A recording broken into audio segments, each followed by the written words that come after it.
Pois é, pessoal, boa noite, eu me chamo Marisa Almeida, eu sou pesquisadora da área de inovação e empreendedorismo já há mais de 20 anos, e no meu processo de pesquisa, eu estudo incubadoras, estudo política de inovação, parques tecnológicos, ecossistemas de inovação, indicadores de universidade empreendedora.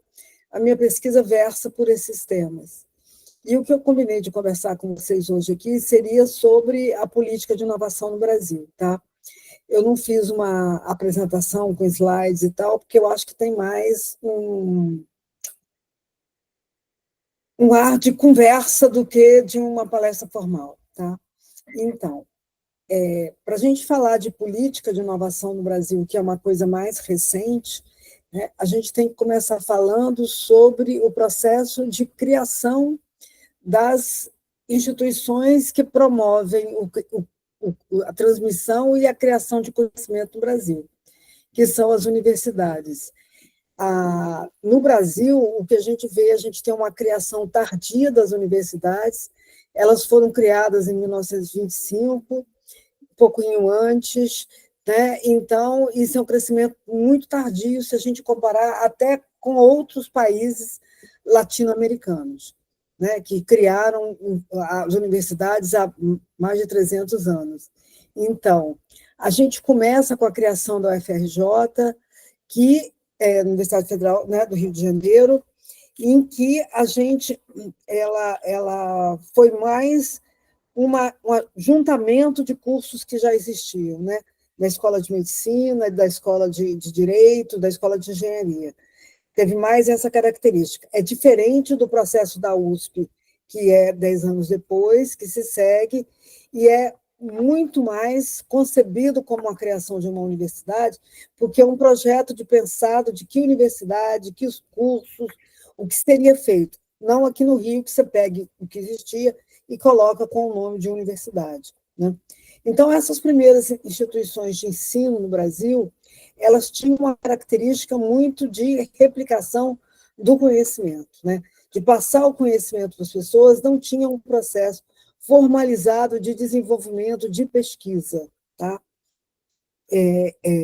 Então, assim, essa característica da nossa formação intelectual é uma característica muito mais digamos assim, de pouca independência, né? Porque você está pegando documentos e conhecimentos de algum lugar e divulgando aqui no Brasil, e não está ligada a um processo de pesquisa e geração de conhecimento, né, que marca outros países. Então, isso no Brasil, a gente começa a ter uma diferença com relação a isso. Quer dizer, é necessário a gente, para falar disso, para dizer por que nós temos uma política de inovação agora. Então, na década de 50, a gente tem o interesse do governo de criar algumas instituições ligadas à área de pesquisa, como o CNPq, pelo interesse no processo de energia nuclear, né?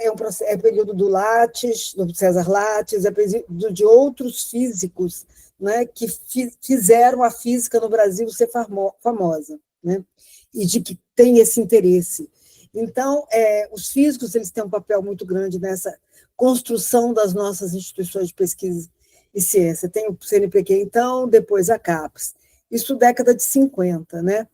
Na década de 60, a gente já tinha um crescimento, nessa época ainda, de universidades públicas, né? Esse setor privado ainda não existia, e começou a haver um problema que você tinha o vestibular, as pessoas passavam no vestibular, mas não conseguiam entrar na universidade. Era o que a gente chamava de excedentes, né?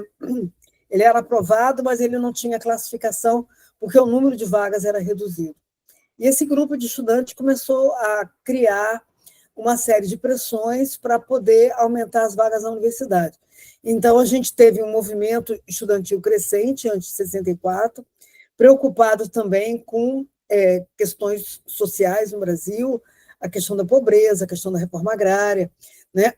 Algumas áreas industriais que eles consideravam importantes. Quer dizer, esse processo era dos estudantes, mas ele também tinha apoio dentro da universidade e dentro de professores, né, que queriam um país mais justo, democrático, etc. Com o golpe militar de 64, esse movimento foi profundamente afetado, né? A gente teve uma série de professores que foi perseguida, que foi expulsa do país, alguns professores foram mortos, assassinados, né, na tortura, e isso acontece em vários estados do país, e isso marca também um refluxo dentro da universidade, um pouco desses movimentos, né? Até 1970, com a prisão dos estudantes no Congresso de Biúna, e tem uma repressão muito maior dos estudantes. Então, também teve um grande número de estudantes que abandonam a universidade por conta da repressão política, e pesquisadores que foram expulsos do país. Então, nesse período, o governo federal, né, o governo militar, ele começa a fazer transformações significativas na universidade, que, por conta do convênio que a gente chamava naquela época de McSaid, que era dos Estados Unidos com o governo brasileiro. Então, houve mudanças estruturais dentro da universidade, foram criados departamentos, os cursos deixaram de ser anuais e passaram a ser por período, por disciplina. Isso leva a uma desagregação do movimento estudantil, dificulta a organização do movimento estudantil, porque aquelas pessoas não estão permanentes juntas, elas estão separadas, né, por disciplina, cada um num semestre, o que a gente vê hoje. Né? E com isso, são introduzidas também outras modificações. Quer dizer, o único aspecto positivo desse período é que é quando começa, de fato, a pós-graduação no Brasil. Porque até então, até a década de 70, a gente tinha um estímulo aos cursos de graduação, mas a gente não tinha uma efetivação da pós-graduação. E sem a pós-graduação, a gente não tem pesquisa na universidade. E a pesquisa nas instituições públicas brasileiras ficava muito reduzido. Então, na década de 60, seja por conta desse acordo McSaid, vários professores das universidades brasileiras foram para os Estados Unidos, foram para o exterior, principalmente os Estados Unidos, para fazer curso de mestrado e doutorado, e voltaram já engajados em algumas linhas de pesquisa e voltaram também engajados no outro tipo de universidade, né, com outras preocupações. Nesse período, a gente tem uma mudança na política industrial no Brasil, né, dentro do período da ditadura, houve um privilégio, quer dizer, assim, no sentido de serem mais observados e terem políticas próprias e recursos, as áreas que eram prioritárias para o governo militar. Área de petroquímica, telecomunicações, a área elétrica, quer dizer, eram setores, petróleo, eram setores priorizados. O restante da economia brasileira fica à margem da qualquer política industrial e qualquer política de apoio voltada à criação de outros produtos, etc. E tal.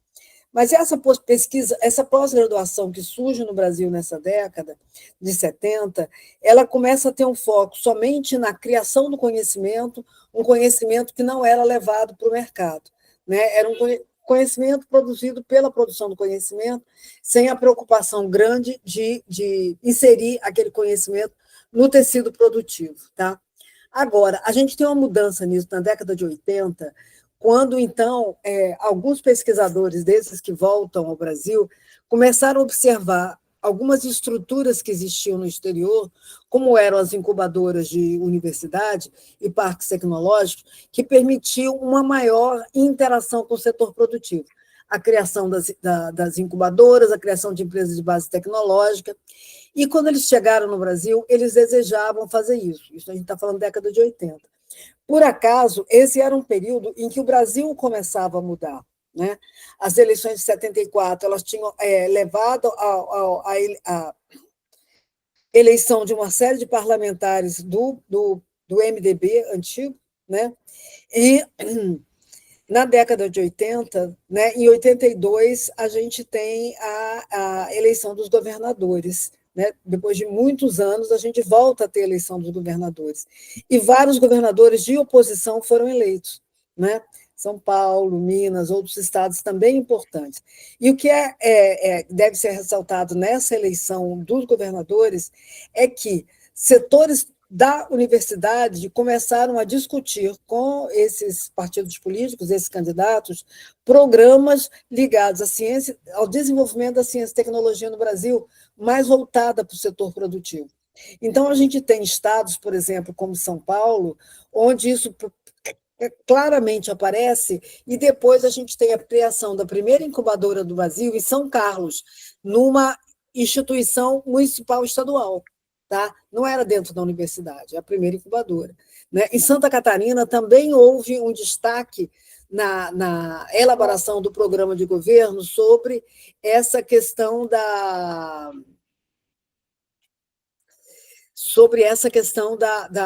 interação da universidade com o setor produtivo. Tá? Bem, em 86 a gente tem o fim do regime militar, no final de 85, 82, 85, bem no final do regime militar, são criados tem um decreto federal de criação de parques tecnológicos, mas um parque tecnológico que foi proposto sem a criação do entorno e da infraestrutura do parque. Tá?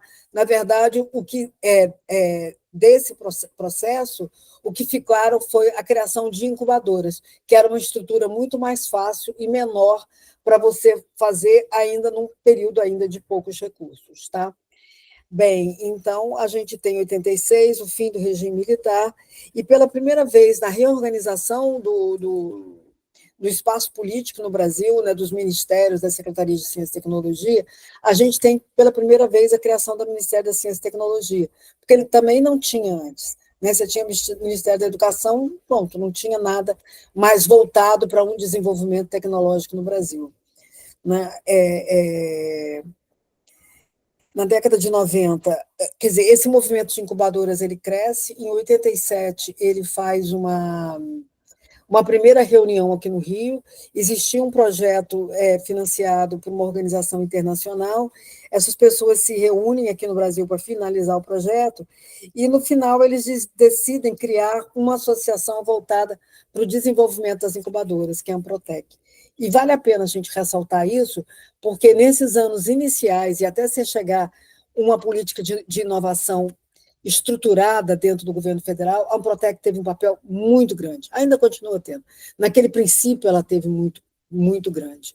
Por exemplo, na Constituinte, eu fiz uma entrevista para a minha tese de doutorado, que foi sobre a evolução do movimento de incubadoras no Brasil. Eu fiz uma entrevista com o Bermudes, que era o professor Bermudes, da UNB, que era presidente da Amprotec, e ele estava falando comigo do papel da Amprotec dentro da discussão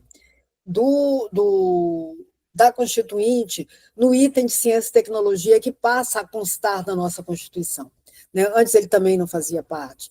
Inclusive do apoio a pequenas empresas, que nessa época o Amprotec se junta um pouco com o SEBRAE.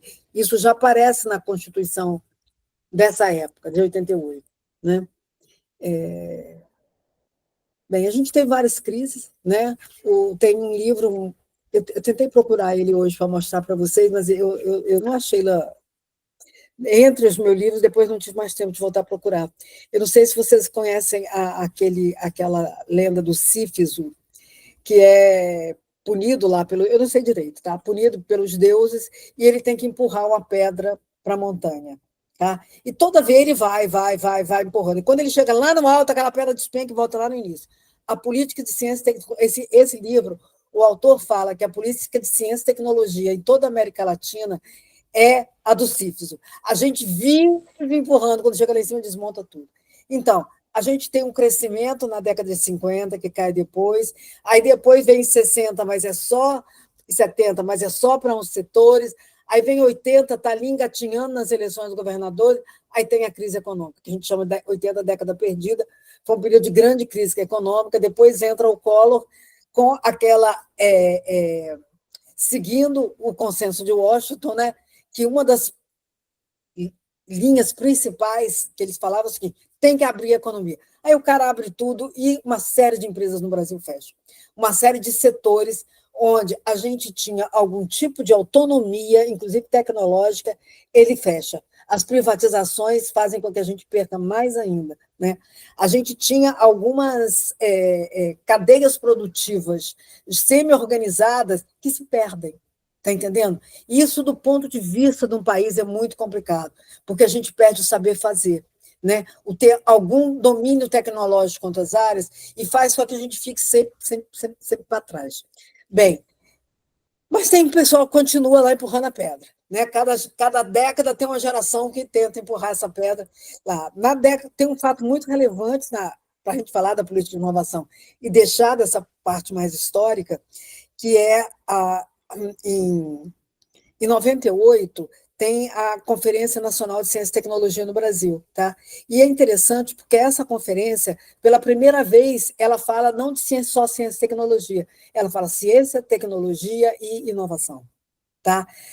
Abrindo a possibilidade de você não só ter preocupação e ter políticas para desenvolvimento tecnológico do conhecimento, mas para que esse conhecimento vire inovação no mercado. Tá? Então, isso é um fato bastante relevante, e logo depois houveram a criação dos fundos setoriais, que ainda continuam a ser muito importantes. Né? Fundos setoriais são compostos por impostos de alguns setores econômicos mais importantes, e com esses impostos que são recolhidos, eles são destinados para pesquisa, seja nas universidades, seja no setor privado. Né? Então, assim, é um primeiro instrumento que a gente tem especificamente voltado para a inovação. Ele tem esse daí. Inclusive, tem um deles que é muito interessante, que eles chamam de fundo verde-amarelo, ou fundo que seria transversal, onde poderiam estar todas essas políticas voltadas para o fomento da inovação. Isso foi importante naquela época. Tá? Começa também nos anos 2000 a discussão sobre uma lei de inovação. Tá? Tem uma série de discussões no Congresso, na Câmara, uma série de pesquisadores, de pessoas que participavam da política científica tecnológica, professores, especialistas, técnicos de órgãos públicos, vão no Congresso dar depoimentos, etc. E tal. E tem depoimentos que são muito interessantes, que eles mostram que aqui naquela época as gambiarras institucionais que existiam. Né? Existiam as incubadoras que não estavam previstas nos organogramas da universidade. Né? Era um ser assim, meio etéreo, assim, né? Dentro da política. Eram muito atuantes, criavam opção de empresa, criavam empregos, não sei o que e tal, mas não tinha um lugar muito certo.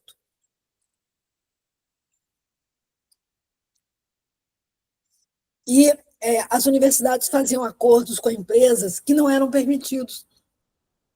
A legislação também criava problema. Tinham sido criadas fundações de ciência e tecnologia dentro das universidades, que nem a Coptec, que nem o CEPUERJ, mas isso não era muito claro.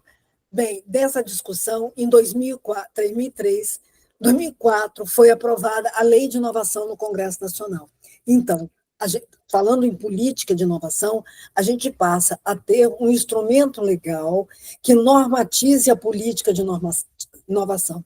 A gente tinha outros pontos que já tinham sido trabalhados em leis anteriores. Por exemplo, lei de propriedade intelectual. Isso existia por conta dos acordos internacionais, da TRIPS, etc., que o Brasil era signatário, então a gente tem uma lei anterior à política de inovação, a isso daí. Sendo criada a lei de inovação, ela foi regulamentada em 2005, né? E, pela primeira vez, o Brasil lançou uma política de inovação, que era a PITSE. Tá? A PITSE ela tinha alguns setores definidos, que eram setores mais de alta tecnologia, tá? E agora, e começam a surgir alguns programas, principalmente da FINEP, ou da FINEP, Financiadora de Estudos e Projetos, né? E das fundações de amparo à pesquisa estaduais, às vezes em conjunto, em que viam-se maneiras de colocar alguns recursos nas empresas para inovarem, recursos públicos. Né? A lei de inovação tinha esse aspecto muito importante. Ele permitia a parceria da universidade-empresa, né, a parceria das universidades com as empresas, ele estimulava a formação de recursos humanos nessas áreas, e tinha um outro aspecto muito interessante, porque ele permitia que as empresas recebessem recursos não reembolsáveis para o processo de inovação. Como a gente vê, o processo de inovação é um processo caro e incerto. Tá? Ele é incerto porque você pode começar a desenvolver o produto, se você vai chegar no que você queria ou não, depende se as moléculas vão se juntar, se os elementos químicos vão se combinar, e tem muitas interrogações ao longo desse processo. Tá? Então, nos países mais desenvolvidos, nos Estados Unidos, na Europa, os recursos para essa área de maior incerteza no processo de inovação são sempre recursos públicos, tá? Não são recursos privados. E justamente pela dificuldade de você ter uma resposta positiva. Então, nessa época, nessa primeira fase, você tem um apoio governamental muito grande. Né? Então, mas no Brasil a gente não podia passar recursos para a empresa sem reembolsar, não reembolsável, como era feito nos outros países. Então, essa lei permitia. Né? O primeiro programa desse tipo foi o PAP, que foi de 2004. Ele é um programa de transição que ele passa o recurso para a empresa, mas em nome de um pesquisador. Porque, como a lei não estava regulamentada, só um pesquisador da empresa ou um pesquisador da universidade associado à empresa poderia pedir o nome, o recurso em nome dele e apresentar o seu CPF, não o CNPJ da empresa. Né? Não, ainda não era possível. Então, esse primeiro programa, que foi para o Brasil todo, o PAP, ele tinha essa característica. Teve alguns resultados bem interessantes. Foi a primeira vez que a gente fez uma experiência nesse sentido, de ter recurso para as empresas. Tá? Depois, isso foi... Mas, assim, à custa de trazer uma série de problemas. Eu lembro, eu fiz uma consultoria em que a gente entrevistava os pesquisadores que tinham recebido eles recursos, e ele falava assim, eu tinha um problema com o meu imposto de renda, porque como é que eu ia explicar que dinheiro era esse, que veio na minha conta, que não era para mim, e que não sei o quê. Então, aí as coisas começaram a ser ajustadas. Né? Depois disso, o projeto foi regulamentado, ele passa a ter o nome de PAP Subvenção, e é um programa que apoia empresas. Isso, para o projeto de inovação, isso é uma diferença fundamental dentro do que a gente está falando de uma política de inovação para o país. Por quê? Ele estava em paralelo, existia primeiro o PITSE, depois esqueci o nome, PNB, que era uma outra política de inovação que ampliava os setores econômicos, e a FINEP fazia acordo com as fundações de amparo à pesquisa numa proporção do dinheiro federal e do dinheiro estadual disponível nesses editais dependiam da arrecadação daquele estado. Então, nos estados mais pobres, a FINEP fazia um aporte maior e o estado fazia menor. Nos estados com mais recursos, o aporte da FINEP era maior. Somente isso começou em alguns estados antes de virar uma política nacional. Pernambuco fez isso e São Paulo fez naquela época e mantém até hoje. Tá? E nos outros estados é mais periódico, né? O Rio agora, depois eu falo do Rio. Então, nessa época, né? Então, foi muito interessante, porque até então só grandes empresas, né, que tinham garantias reais, elas podiam ter acesso a esses recursos. Né? Se uma pequena empresa fazia isso daí, tinha que botar como no negócio lá, na fiança, o carro, a casa do dono da empresa, era desse jeito. Eu lembro de ouvir depoimentos de empresários que falavam assim, minha casa está lá, onde meus filhos vão, eu não faço a menor ideia, mas se meu produto não der certo, está entendendo? Então, era uma coisa muito insegura. Grandes empresas têm capital, têm vários bens, e elas podiam ter acesso a esse recurso. Com esses primeiros projetos, o que acontece é o seguinte, você tem mais de 3 mil empresas em todo o Brasil, quase 3.500 empresas, que passam a ter acesso a recursos para inovação, em vários setores econômicos, porque uma parte desse recurso era para programas, setores econômicos prioritários do governo federal, e outros setores que os estados consideravam prioritários, dadas as características de sua economia. Aí você podia ter um projeto desse tipo no Tocantins, com determinados setores federais definidos, e alguns setores locais que eram completamente diferentes de São Paulo, completamente diferente do Rio Grande do Sul, atendendo às peculiaridades locais. Tá?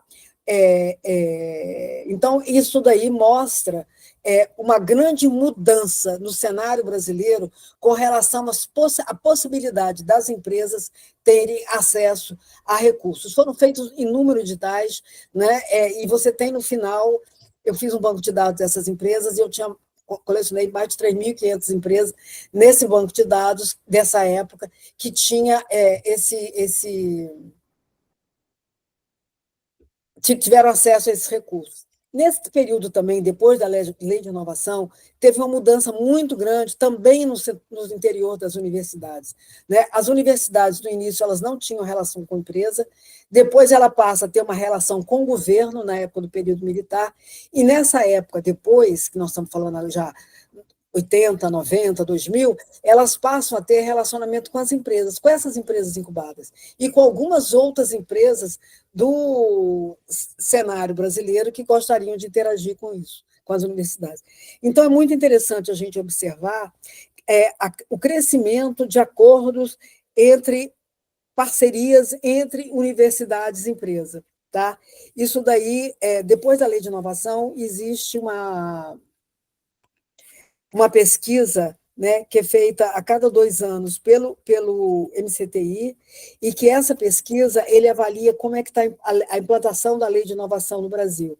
E nessa pesquisa as universidades informam, né, existia obrigatoriedade delas criarem um núcleo de inovação tecnológica para cuidar dos processos de transferência de tecnologia, e elas passam a dizer o número de patentes que elas criaram, outros instrumentos de propriedade intelectual, que isso também antes era uma zona meio encoberta das universidades, elas passam a reportar a quantidade de recursos que ela tem em convênios com universidades, a quantidade de recursos que ela recebe de transferência de tecnologia quando faz. Então, mostra também que a universidade brasileira ela também amplia o seu leque de atuação, mas no modelo da hélice tríplice. Né? Se antes você só tinha governo, depois você tinha uma hélice dupla, que era universidade e governo, aí você tinha universidade, empresa, governo. Tá? E era uma coisa mais ampla. Tá? Né? Dentro do que eu falei, que eu ia falar de uma política mais ou menos do ponto de vista da hélice tríplice. Depois, se vocês quiserem, eu falo mais da hélice tríplice nas perguntas. Bem, isso vai caminhando, né? Vai caminhando até 2014, 2015, que a pedra cai de novo. Até então, quando a pedra cai, que é no impeachment da Dilma, a gente tem uma redução muito grande de recursos para as empresas. Todos esses recursos de subsídios para as empresas, pequenas empresas inovadoras, desaparecem, passa a ser exigido somente financiamento, que a gente já comentei aqui antes, a dificuldade delas terem acesso a esse recurso. Né? Isso durou por algum tempo, até 2022. Né? O que aconteceu de relevante nesse período aí foi a criação do marco legal das startups. Tá? A gente não tinha, na legislação brasileira, nenhum documento legal que definia o que era startup, como é que as startups se organizavam, o que era e tal. E o marco legal da startup ele é aprovado, acho que é 21, e ele tem essa característica, inclusive as startups, elas têm que ter um conhecimento de base tecnológica, né, um desenvolvimento tecnológico, né, não é uma padaria que vai ser uma startup, ela tem que ter uma base tecnológica, e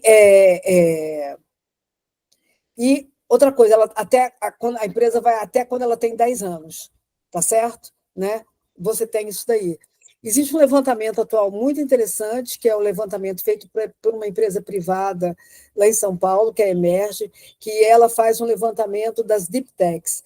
Hoje em dia, essas empresas ligadas à universidade, que realizam pesquisa, muitas vezes criada para os alunos, elas são chamadas no mundo todo como deep techs.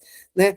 E a Emerge já identificou mais de 900 empresas, acho que esse ano é 1.200 empresas, no Brasil com essas características, né? Que seriam as empresas que justamente têm um desenvolvimento tecnológico maior. Depois, né, Em 2022, a pedra fica mais leve, você vai carregar um pouco mais rápido, e a gente volta a ter vários programas de inovação, né? Hoje você tem, tanto no governo federal, você tem lançamento de vários editais voltados para a inovação, você tem uma política nacional voltada para inteligência artificial, que é um tema que a gente acredita que vai estar perpassando todo o processo de desenvolvimento tecnológico nos próximos anos. Tem essa política e tem várias ações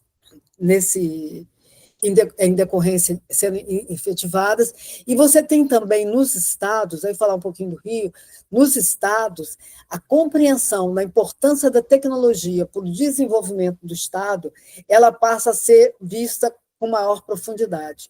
O estado do Rio, por exemplo, acreditava muito pouco no turismo e no petróleo e gás, até a crise da Lava Jato. Né, que com a diminuição com a queda do preço do petróleo, a diminuição da exploração, o problema das empresas, a gente teve um tremendo problema no Estado, com falência de várias empresas em vários setores, algumas outras saíram do Rio, uma série de problemas.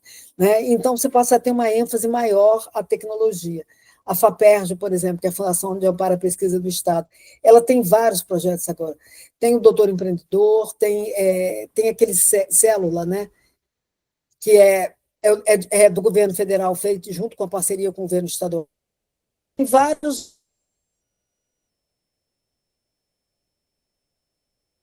outros editais de no Brasil, uma época, né, de novo, de ressurgimento, de reorganização e ampliação desse ecossistema de inovação no Brasil, por essas políticas, né? Vamos ver. A gente tem políticas que, como eu falei, são oscilantes, né? Tem época que a política vai legal, depois a pedra cai, o negócio volta de novo, e você reconstrói tudo outra vez. A gente está num período de crescimento. Então, é muito bom a gente discutir política de inovação para a gente entender os instrumentos que existem sobre isso no Brasil, tá? Eu queria mostrar um negócio aqui para vocês. Isso que eu falei aqui para vocês, ele tem.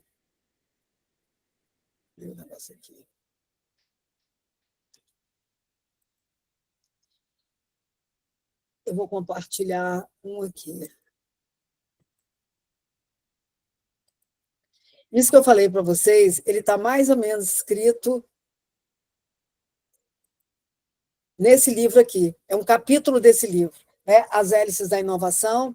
É um livro organizado pelo Marcelo Amaral, pela Andréa Mineiro e Adriana Faria. Adriana, inclusive, presidente da Amprotec. E ele já tem um segundo volume, mas ele está... Eu não lembro do link, tá? Mas se vocês procurarem na internet, tanto as Hélices da Inovação, volume 1, quanto o volume 2, eles estão disponíveis na internet para download gratuito. Tá? Então, tem um capítulo aqui, que eu acho que é o 17, ou 22, que eu falo, que é esse resumo, que é essa política de inovação que eu falei aqui, de uma maneira resumida para mim, para não cansar muitos vocês. Tá? Então, é isso. Eu estou disponível para pergunta, gente. Se alguém quiser falar, eu vou adorar responder. Marisa, obrigado aí pela apresentação. Eu gostei muito desse teu histórico, né? Eu já tinha visto alguns textos seus, algum texto da Branca sobre o assunto, mas acho que nada tão resumido e tão sintético e tão assertivo quanto a tua fala agora. Então, pode ter certeza. Eu esqueci de falar. Esse material de pesquisa é o resultado de uma bolsa de pós-doutorado do Ciências Sem Fronteira que eu recebi em 2015. Eu fiquei um ano no Georgia Institute of Technology, na Escola de Políticas Públicas, foi onde eu tive tempo para estudar política de inovação e redigir. Na verdade, o texto que eu redigi é muito maior, eu fiz um resumo para o livro. Tá? Não, bem legal. Eu tenho uma pergunta sobre o Rio de Janeiro, né? Então, como você comentou, né, houve aí uma mudança nítida no foco, né, de atenção, investimentos, né? Eu acho que foram duas épocas aí. Primeiro, o histórico óleo e gás, né? depois uma ênfase maior, eu vejo aí anos 80, 90, começa a ter o Rio de Janeiro como capital do turismo brasileiro, e agora esses programas, né, de fomento de empresas de base tecnológica. E aí, esses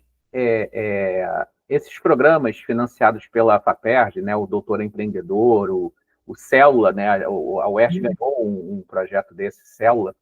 Vai sair um segundo edital agora. Ah, legal. Então, você teve já a oportunidade de fazer uma avaliação, mesmo que preliminar, né, de como esses programas de fomento trouxeram, né, de resultados para a economia no Rio de Janeiro? Ainda é preliminar ou está em vias de desenvolvimento? Como é que você vê a importância dele? Olha, o grande problema para a gente fazer um estudo desse é que a gente não tem dado. Sim. A FAPERJ não tem um banco de dados das empresas para as quais ela entregou o recurso, para saber qual foi qual foi o resultado gerado no primeiro ano, no segundo ano, 10 anos depois, se a empresa recebeu outro investimento. A gente não tem, ou se a empresa fechou, a gente não tem esse banco de dados. O único estado que tem isso é São Paulo. Tá? São Paulo, a FAPESP fez um convênio com a Universidade de Campinas e existe uma coleta sistemática de dados e um acompanhamento econômico dos dados. Porque uma coisa é eu fazer um estudo qualitativo, tá certo? Escolher não sei quantas empresas, fazer um estudo de caso. Outra coisa é eu ter o banco de dados das empresas, de quanto elas receberam, para fazer esse tipo de acompanhamento. Né? Eu vi que o banco de dados que eu fiz é de quem ganhou o edital. Mas ela assinou o contrato? Não sei. Entendi. Né? Está entendendo? E o que ela teve de resultado no primeiro ou no segundo ano? Ela fez quantas patentes? Ela fechou? Ela conseguiu outro recurso? A gente não tem esse dado, o André. Entendi. Isso é uma falha. Quer dizer, até que eu ia falar, aquelas políticas federais que teve na época do primeiro e segundo governo Lula e no governo da Dilma, essas políticas de apoio a empresas, essas políticas grandes, né, que primeiro foi o PITSE, depois o PND, depois o Brasil Grande. Essas, né, eu acho que é PDP, e depois o Brasil Grande. Essas três políticas, é engraçado, inclusive, o PITSE não tem indicador. Você faz uma política e você não cria uma lista de indicadores para você avaliar. Avaliar a efetividade daquela política. Da política. Isso dentro da política pública, quando você estuda a política pública, é base, é um conhecimento básico. Você tem que criar, junto com a política, como ela vai avaliar. O PDP e o Brasil Grande têm alguns indicadores, mas são indicadores, alguns assim ligados a quanto de dinheiro no exterior, não sei o que, uma coisa assim. Quando eu fiz a apresentação, inclusive, lá na Georgia Tech, quando eu fiz pós-doutorado, para terminar, eu tinha que fazer uma apresentação para a universidade do meu trabalho. Quando eu apresentei, uma das questões que eles me falaram é o seguinte: mas, gente, não tem o número de empregos criados. Não tinha esse dado. Está entendendo? Quer dizer, a gente tem, dentro ainda do acompanhamento dessas políticas, coisas muito frágeis. Está entendendo? Eu tive tempo para estudar isso até 15, né, quando eu terminei o pós-doc. Depois, quando eu fui fazer o capítulo, eu peguei um pouco mais, mas não tinha acontecido nada. Era muito mais uma legislação. A gente teve foi a entrada de alguns setores privados.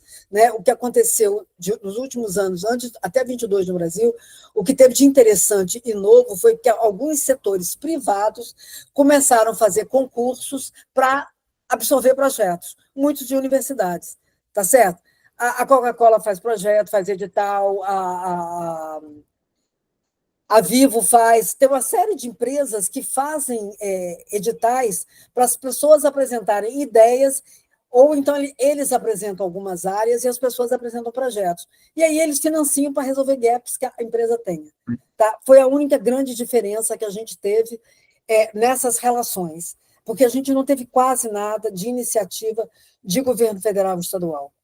né, teve período da Covid, quer dizer, teve um incentivo à pesquisa na época da Covid, né? Alguma FAPESP fez edital, teve algumas coisas interessantes, mas a gente lembra também que quando começou a Covid, eu me lembro de uma fala do ministro, que ele me falava assim, nós não vamos fazer vacina. Gente, tudo que a gente precisava era vacina, nós não vamos gastar dinheiro fazendo vacina, nós vamos comprar fora, está entendendo? Comprar fora é uma solução, mas desenvolver uma vacina aqui dentro também é importante, para você fortalecer os grupos de pesquisa e ter expertise na área, né? Então, a gente não tem esse tipo de informação, Marcelo, o André, a gente não tem dado para ter isso. Essa constatação, eu acho que é uma das respostas para a próxima questão que eu anotei aqui, né? Você fez uma metáfora interessante da lenda do Sísifo, né? Eu esqueci. Gente, eu vou te mandar o livro. Tá. Vou passar para os alunos, mas é incrível. É um autor latino que faz um livro em inglês e ele tem, na capa do livro é o carinha se empurrando a pedra, tá entendendo? Sim, e ele faz que essa é a vida nossa na política científica e tecnológica na América Latina, altos e baixos, porque tem a ver com a política nacional. Exato. Essa é a questão. A gente, essa ausência de dados aqui no Rio de Janeiro, indicadores que medem a efetividade desses programas, certamente é um dos pontos frágeis que precisaria ser trabalhado, né?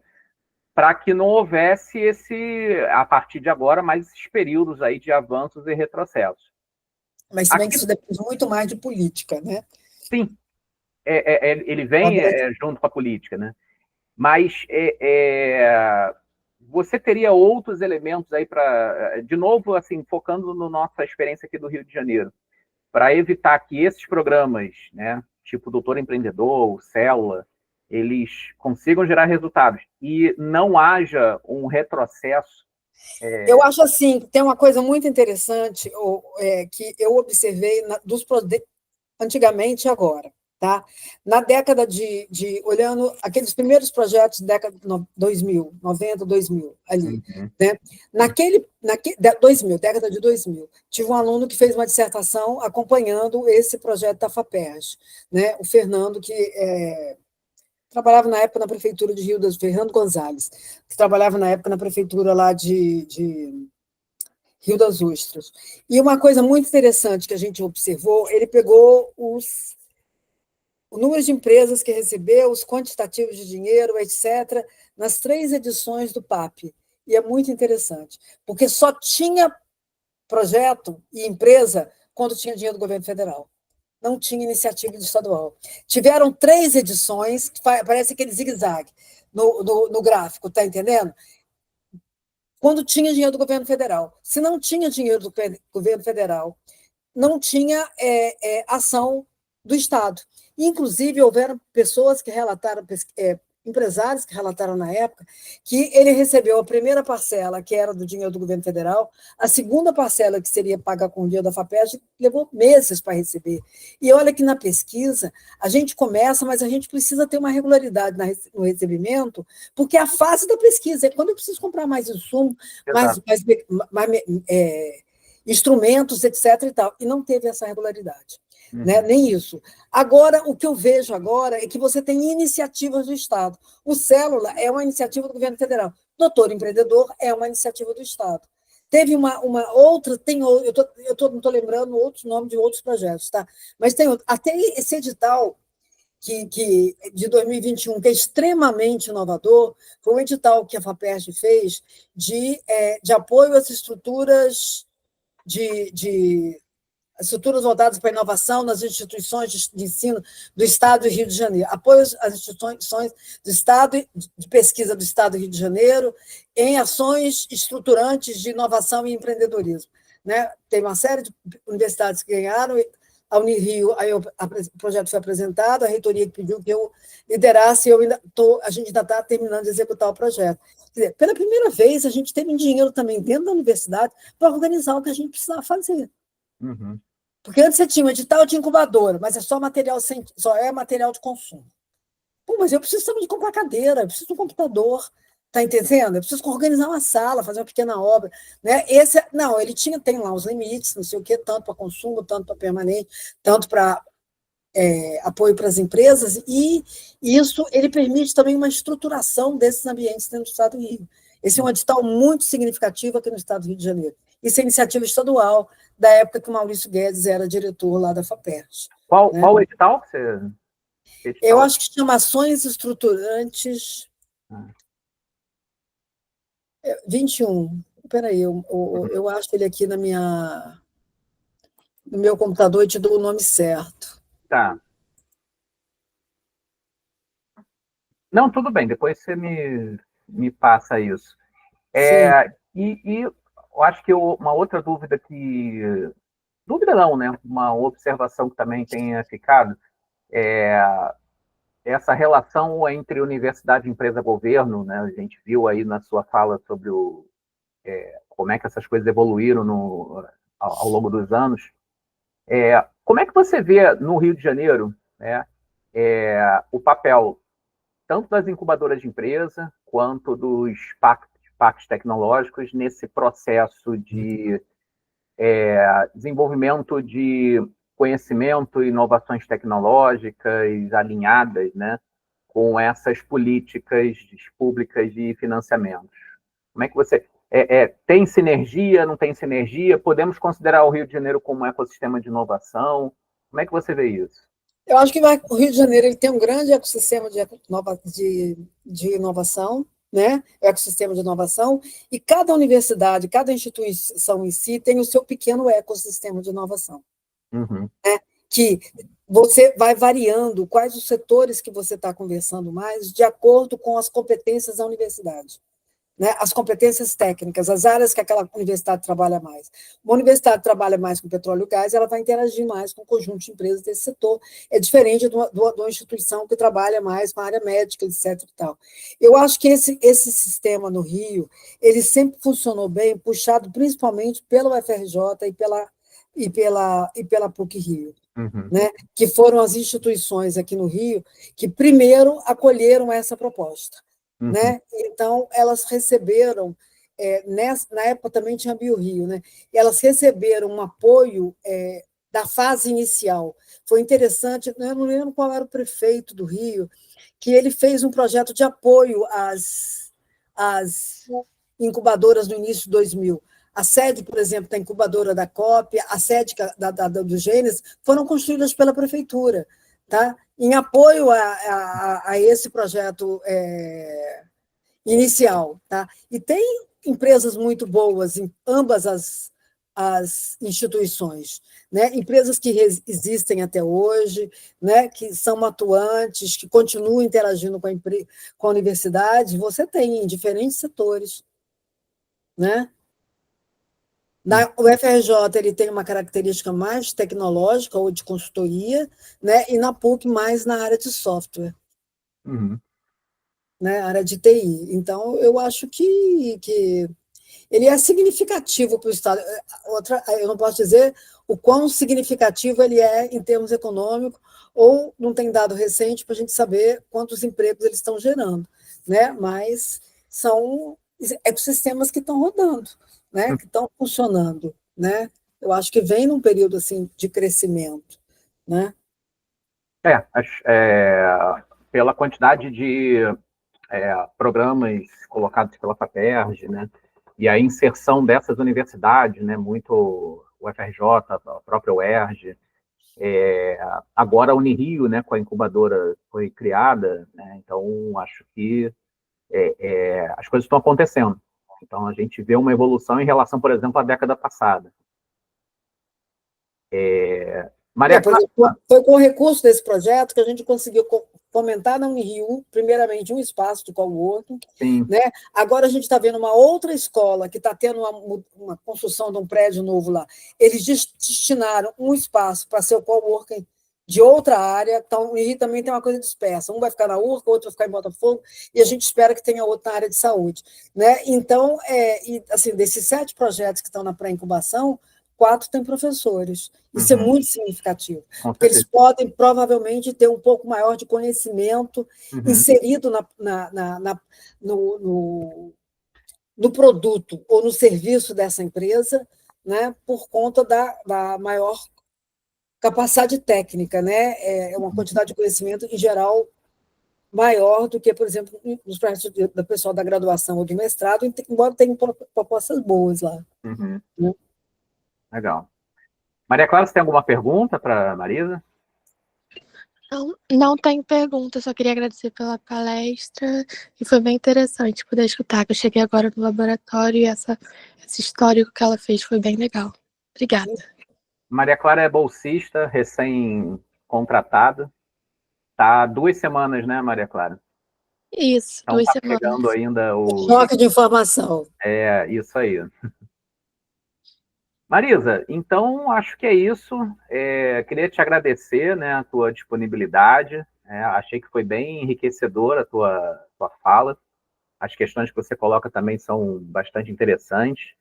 E queria te agradecer a tua participação e claro, pedir permissão para colocar o vídeo dessa apresentação lá no YouTube do LAGI, né, do laboratório que eu coordeno, para depois poder divulgar para os alunos, para as pessoas envolvidas no laboratório.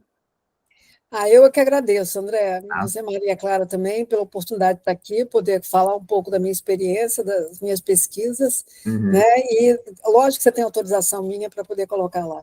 É um prazer poder ver depois. Então tá bom. Tá bom? Tá ótimo, Marisa. Grande abraço para todos. Obrigado. Então. Grande abraço. Boa semana para vocês. Tchau, Maria Clara. Tchau, tchau. Obrigada.